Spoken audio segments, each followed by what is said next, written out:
شروع اللہ کے نام سے جو بڑا مہربان نہایت رحم والا ہے۔ قرآن کریم میں بیان شدہ واقعات اور قصص میں سب سے بڑا قصہ موسیٰ علیہ السلام کا ہے۔ آپ اللہ کے اولو العزم رسول تھے۔ آپ کا قصہ قرآن کریم کی 73 سورتوں میں جا بجا پھیلا ہوا ہے۔ 73 سورتوں میں پھیلے ہوئے قصے کو یکجا کرنا آسان کام نہیں۔ ایسے واقعات کی جزیات کو قرآن و حدیث کی چھلنی میں سے گزارنا انتہائی ضروری ہے تاکہ ہر بات قرآن اور حدیث سے منطبق ہو جائے۔ تو آئیے سنتے ہیں قصہ سیدنا موسیٰ علیہ السلام کا۔ اللہ تعالی سورۃ القصص آیت 1 تا 3 میں فرماتے ہیں، تا سین میم، یہ روشن کتاب کی آیات ہیں۔ ہم آپ کے سامنے موسیٰ اور فرعون کا صحیح واقعہ بیان فرماتے ہیں ان لوگوں کے لیے جو ایمان رکھتے ہیں۔ ان آیات میں اہل ایمان کے لیے نصیحت اور یاد دہانی ہے، جبکہ انہی آیات میں فاسق، نافرمان اور کجراؤ لوگوں کے لیے ڈراوا اور وعید ہے۔ موسیٰ علیہ السلام اللہ تعالیٰ کے مخلص پیغمبر ہیں۔ انہیں اللہ سے ہم کلام ہونے کا شرف بھی حاصل ہے۔ اللہ تعالیٰ نے آپ کا ذکر خیر سورہ مریم آیت 51 میں ان الفاظ میں فرمایا ہے، اس قرآن میں موسیٰ کا ذکر بھی کیجئے جو چنا ہوا اور رسول اور نبی تھا۔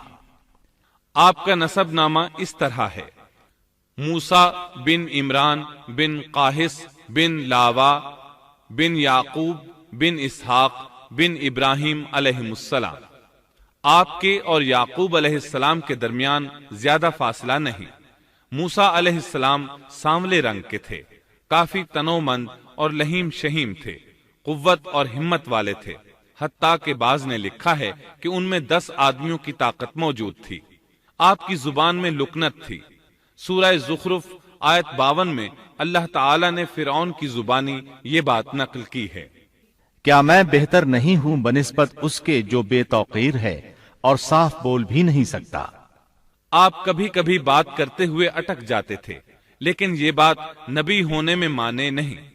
سورۃ القصص آیت 34 میں ہے، اور میرا بھائی ہارون مجھ سے بہت زیادہ فصیح زبان والا ہے۔ آپ کی گفتگو میں روانی نہیں تھی۔ یہی وجہ ہے کہ آپ نے ہارون علیہ السلام کے ذریعے اللہ تعالی سے مدد مانگی۔ اس کی تفصیل یوں ہے، بنو اسرائیل یعنی سیدنا یعقوب علیہ السلام کی اولاد نے سیدنا یوسف علیہ السلام کے زمانے میں فلسطین سے مصر کی جانب نقل مکانی کی، جیسا کہ ہم نے قصہ یوسف کے آخر میں ذکر کیا ہے، اور سورہ یوسف آیت 99 میں ہے۔ یوسف نے اپنے ماں باپ کو اپنے پاس جگہ دی، اسی طرح سورہ یوسف آیت 100 میں ہے، اور اس نے اپنے تخت پر اپنے ماں باپ کو اونچا بٹھایا اور سب اس کے سامنے سجدے میں گر گئے۔ سیدنا یعقوب علیہ السلام، ان کی بیوی اور ان کے صاحبزادے سب کے سب ہجرت کر کے یوسف علیہ السلام کے پاس مصر پہنچ گئے۔ یوسف علیہ السلام مصر کے حاکم تھے، پھر سب وہیں رہائش پذیر ہو گئے۔ مورخین نے لکھا ہے جب وہ مصر میں داخل ہوئے تھے تو ان کی تعداد 80 تھی، پھر ان کی تعداد بڑھتی چلی گئی اور یہ زیادہ ہوتے چلے گئے، یہاں تک کہ جب موسیٰ علیہ السلام انہیں لے کر مصر سے باہر نکلے تو ان کی تعداد قریباً 6 لاکھ کے قریب تھی، اور یہ سب یوسف علیہ السلام کے عہد کے بعد ہوا۔ یوسف علیہ السلام کے زمانے میں مصر کا بادشاہ فرعون تھا۔ فرعون ایک لقب ہے جیسے قیصر، کسرا اور نجاشی لقب ہیں۔ ملک حبشہ کے ہر بادشاہ کو نجاشی کہتے ہیں۔ ملک روم اور قسطنطنیہ کے ہر فرما روا کو قیصر کہتے ہیں۔ ملک فارس کے ہر بادشاہ کو کسرا کہا جاتا تھا۔ اسی طرح جو بھی ملک مصر کا بادشاہ بنتا تھا فرعون کہلاتا تھا، اور یہ سب اس زمانے کی باتیں ہیں۔ یوسف علیہ السلام کے زمانے میں اس فرعون کا نام ایان بن وعید تھا۔ اس کے عہد میں یوسف علیہ السلام صاحب اختیار ہو گئے۔ یہ آپ کا بہت احترام کرتا تھا، اچھی طرح جانتا تھا کہ یوسف علیہ السلام اس کے دین پر نہیں ہیں، اس کے باوجود وہ آپ پر اعتبار کرتا تھا۔ آپ ہی اس کی سلطنت کے اہم امور انجام دیتے تھے۔ یوسف علیہ السلام نے اپنی خداداد حکمت عملی سے ملک کو قحط سالی سے بچایا، بھوک اور افلاس سے نجات دلائی۔ اس لحاظ سے یوسف علیہ السلام کے دور میں بنی اسرائیل نے شاہانہ زندگی بسر کی۔ ملک مصر میں انہیں اعلیٰ مقام حاصل تھا۔ ایان کی وفات کے بعد قابوس بن مصعب بادشاہ بنا۔ یہ نہایت ظالم، جابر اور مشرک تھا۔ اس نے بنی اسرائیل پر مصیبتوں کے پہاڑ توڑے، لیکن ایسا یوسف علیہ السلام کی وفات کے بعد ہوا۔ پھر قابوس کی وفات کے بعد ایک اور فرعون مصر پر حکمران ہوا۔ یہ ولید بن مصعب تھا، یعنی قابوس کا بھائی تھا۔ اس ولید بن مصعب کی بیوی آسیہ بنت مزاحم تھی۔ ان کے متعلق نبی کریم صلی اللہ علیہ وسلم کا ارشاد گرامی ہے، مردوں میں تو بہت سے کامل ہوئے، لیکن عورتوں میں مریم بنت عمران اور فرعون کی بیوی آسیہ کے سوا اور کوئی کامل نہیں ہوا، اور بلا شبہ عائشہ رضی اللہ عنہا کی فضیلت تمام عورتوں پر ایسی ہے جیسے تمام کھانوں پر سرید کی فضیلت ہے۔ آسیہ ایک نیک، پاک باز اور مومنہ خاتون تھی۔ فرعون نے انہیں زبردستی غصب کر کے لانے کا ارادہ کیا، یعنی ان کے باپ سے چھین کر زبردستی اپنے پاس رکھنے کا ارادہ کیا۔ اس پر ان کے باپ نے کہا وہ ابھی کم عمر ہے۔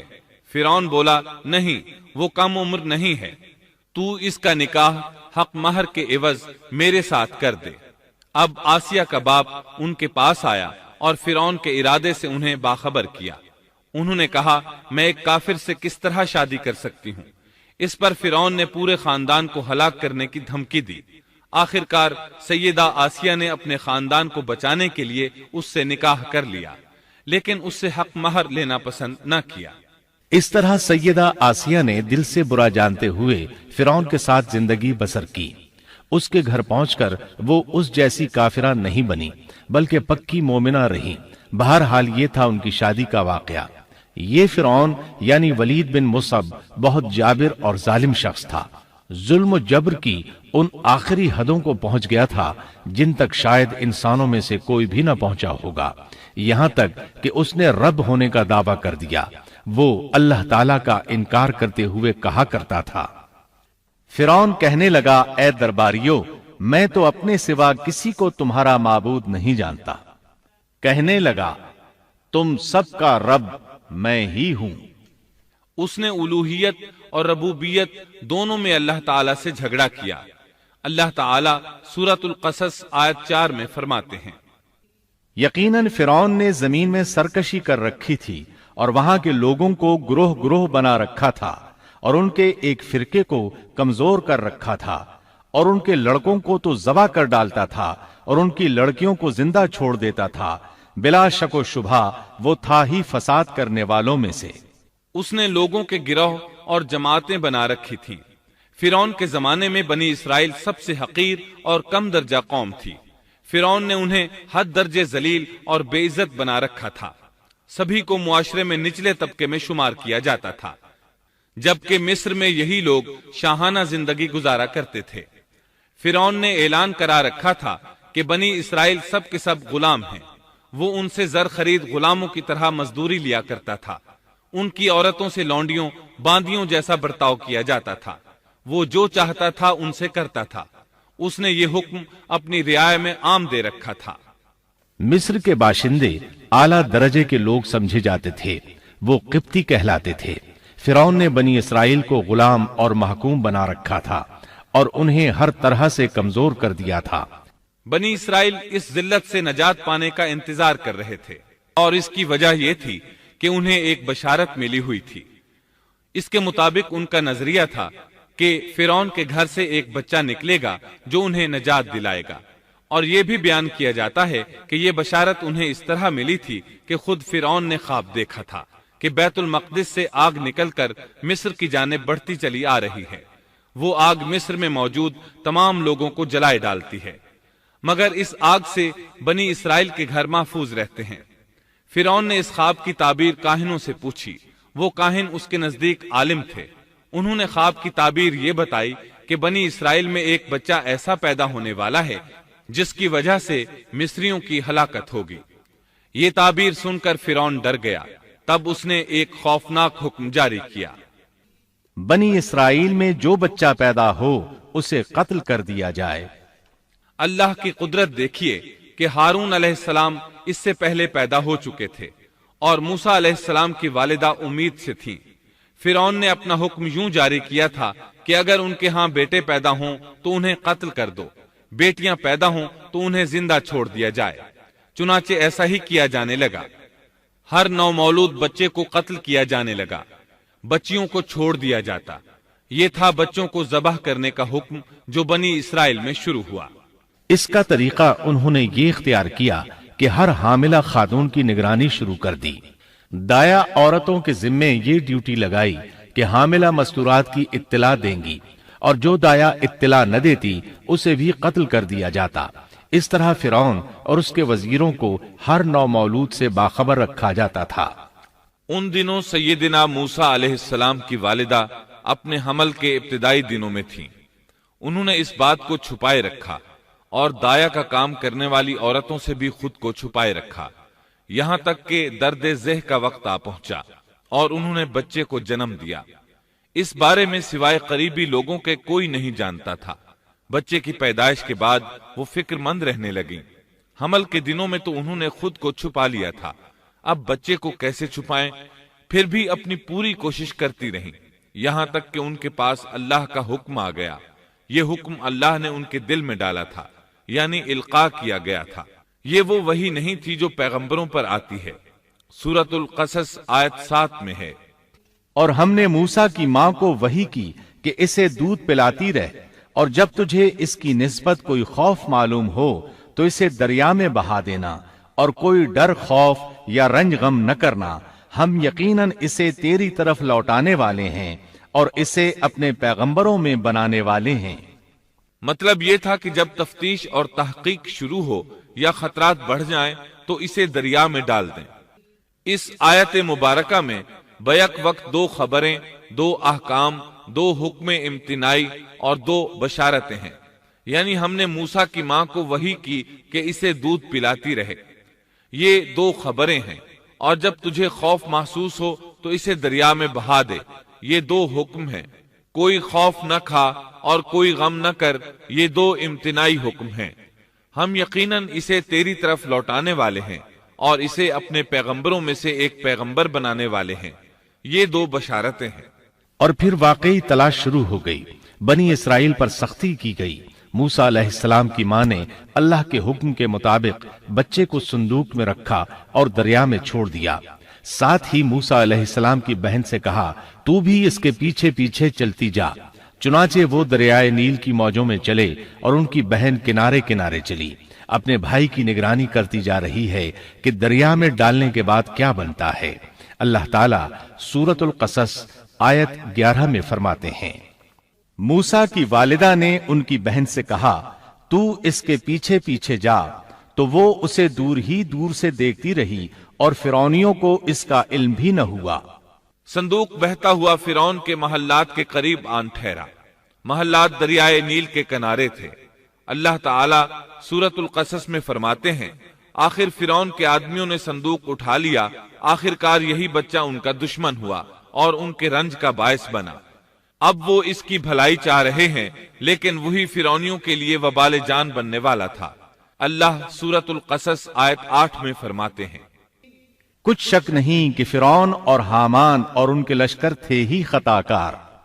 فرعون کی بیوی نے فوراً پہچان لیا کہ یہ بچہ بنی اسرائیل میں سے ہے، چنانچہ اس نے کہا، اور فرعون کی بیوی نے کہا، یہ تو میری اور تیری آنکھوں کی ٹھنڈک ہے، اسے قتل نہ کرو، بہت ممکن ہے یہ ہمیں کوئی فائدہ پہنچائے یا ہم اسے اپنا بیٹا ہی بنا لیں، اور یہ لوگ شعور ہی نہیں رکھتے تھے۔ مطلب یہ کہ اس پورے معاملے میں اللہ تعالیٰ کی تدبیر سے انہیں آگاہی نہیں تھی۔ اس پر فرعون نے کہا، یہ صرف تیری آنکھوں کی ٹھنڈک ہے، میری نہیں۔ میں نہیں چاہتا بنی اسرائیل کا کوئی بچہ میری نگرانی میں پلے، لہٰذا یہ صرف تیری ہی آنکھوں کی ٹھنڈک ہے۔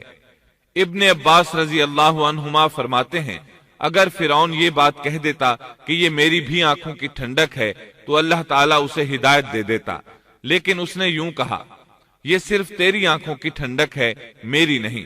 اور پھر ہوا بھی یہی۔ موسیٰ علیہ السلام آسیہ کی آنکھوں کی ٹھنڈک بن گئے، فرعون کی آنکھوں کی ٹھنڈک نہ بنے۔ اللہ تعالیٰ سورۃ القصص آیت 10 میں فرماتے ہیں، اور موسیٰ کی والدہ کا دل بے قرار ہو گیا۔ یعنی اس کا دل موسیٰ علیہ السلام کی یاد کے علاوہ دنیا کی ہر چیز سے خالی ہو گیا۔ ماں کی محبت اور ماں کے دل کا حال ذرا دیکھیے، مصیبت میں اس پر کیا گزرتی ہے، وہ مہربانی جو ماں کے دل میں ہوتی ہے، وہ محبت جو صرف اسی دل کا خاصہ ہے۔ ہم مردوں کی جماعت اس کیفیت کو نہیں جانتی جو مصیبت کے وقت ماں کے دل پر گزرتی ہے۔ چنانچہ اللہ تعالیٰ فرما رہے ہیں اور موسیٰ کی والدہ کا دل بے قرار ہو گیا۔ یعنی موسیٰ علیہ السلام کی محبت کے سوا اس دل میں اور کچھ نہ رہا۔ ہر وہ چیز جو اسے دنیا میں پیاری تھی موسیٰ کی محبت پر غالب نہ آ سکی، بس دل میں موسیٰ ہی موسیٰ تھے۔ اللہ تعالیٰ سورۃ القصص آیت 10 میں فرماتے ہیں، قریب تھیں کہ اس واقعے کو بالکل ظاہر کر دیتیں اگر ہم ان کے دل کو ڈھارس نہ دے دیتے، یہ اس لیے کہ وہ یقین کرنے والوں میں رہے۔ اب دیکھیے اللہ تعالیٰ کے کام، ان کے نور چشم کو کس طرح ان کی طرف واپس لوٹایا۔ بچہ جب محل میں پہنچا تو اس نے دودھ کے لیے رونا شروع کر دیا۔ اس کے پاس دودھ پلانے والیاں لائی گئیں، لیکن بچے نے کسی عورت کا دودھ نہ پیا۔ آخر وہ بچے کو اٹھا کر باہر لائے۔ اللہ آیت 12 میں فرماتے ہیں، اور ان کے پہنچنے سے پہلے ہم نے موسیٰ پر دائیوں کا دودھ حرام کر دیا تھا۔ جو عورت بھی آپ کو دودھ پلانے کی کوشش کرتی ناکام ہو جاتی۔ اب ظاہر ہے یہ رکاوٹ تو اللہ تعالیٰ کی طرف سے تھی، کوئی دودھ پلانے میں کامیاب ہو بھی کیسے سکتی تھی۔ ادھر موسیٰ علیہ السلام کی بہن دور کھڑی یہ سب دیکھ رہی تھی۔ سورۃ القصص آیت 12 میں ہے، یہ کہنے لگیں، کیا میں تمہیں ایسا گھرانہ نہ بتاؤں جو اس بچے کی تمہارے لیے پرورش کرے اور ہوں بھی وہ اس بچے کے خیر خواہ۔ انہوں نے پوچھا، اے بچی تو کیسے جانتی ہے کہ وہ اس بچے کی خیر خواہی کریں گی؟ بچی نے جواب دیا، اس لیے کہ وہ ایک غریب گھرانہ ہے۔ جب انہیں معلوم ہوگا کہ یہ بچہ فرعون کے گھر سے آیا ہے تو انہیں انعام و اکرام ملنے کی امید رہے گی۔ اس گھر میں ایک نیک سیرت خاتون ہے، وہ اس بچے کو بخوشی دودھ پلانا قبول کرے گی۔ انہوں نے کہا، چلو ٹھیک ہے۔ چنانچہ آپ کی بہن انہیں گھر لے آئی۔ والدہ محترمہ نے بچے کو دودھ پلایا تو آپ نے فوراً دودھ پینا شروع کر دیا۔ سیدہ آسیہ نے ان کی طرف پیغام بھیجا کہ وہ محل میں آ جائے اور جب تک بچہ دودھ پیتا رہے وہ اس کے پاس محل ہی میں رہے، لیکن موسیٰ علیہ السلام کی ماں نے انکار کر دیا۔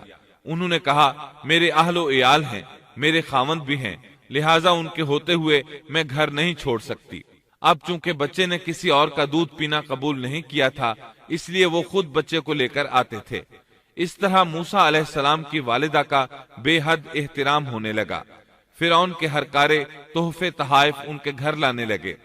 اللہ تعالیٰ آیت 13 میں فرماتے ہیں، پس ہم نے اسے اس کی ماں کی طرف واپس پہنچایا تاکہ اس کی آنکھیں ٹھنڈی رہیں اور آزردہ خاطر نہ ہو، اور جان لے کہ اللہ کا وعدہ سچا ہے، لیکن اکثر لوگ نہیں جانتے۔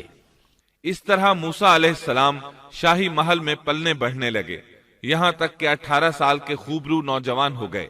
اللہ تعالیٰ آیت 14 میں فرماتے ہیں، اور جب موسیٰ اپنی جوانی کو پہنچ گئے اور پورے توانا ہو گئے تو ہم نے انہیں علم و حکمت عطا فرمایا۔ نیکی کرنے والوں کو ہم اسی طرح بدلہ دیا کرتے ہیں۔ وقت گزرتا رہا۔ ایک روز آپ ایسے وقت میں راستے سے گزر رہے تھے جس وقت عموماً لوگ گھروں سے نہیں نکلا کرتے تھے۔ کہا جاتا ہے وہ دوپہر کا وقت تھا۔ آپ شہر میں داخل ہوئے، لوگ غفلت میں تھے، بس اکا دکا لوگ باہر تھے۔ آپ نے 2 آدمیوں کو لڑتے جھگڑتے دیکھا۔ ان میں سے ایک بنی اسرائیل کا تھا، دوسرا فرعون کی قوم سے تھا، یعنی مصری تھا۔ آپ کی قوم والے نے اپنے دشمن کے خلاف آپ سے مدد مانگی۔ آپ کی حمیت نے جوش مارا۔ آپ نے دیکھا مصری اس کمزور اسرائیلی کو پکڑے ہوئے تھا۔ بس موسیٰ علیہ السلام نے آگے بڑھ کر مصری کی ٹھوڑی پر مکہ دے مارا۔ آپ کا مقصد تو بس اسرائیلی کی مدد کرنے کا تھا، لیکن موسیٰ علیہ السلام میں بہت قوت تھی، اس لیے ایک ہی مکہ لگنے سے مصری کا کام تمام ہو گیا۔ سورۃ القصص آیت 15 میں ہے، پس موسیٰ نے اس کے مکہ مارا جس سے وہ مر گیا۔ موسیٰ علیہ السلام کو بہت تعجب ہوا کہ یہ کیا ہو گیا۔ ان کا قتل کرنے کا تو کوئی ارادہ نہیں تھا۔ موسیٰ علیہ السلام نے فوراً کہا، یہ تو شیطانی کام ہے۔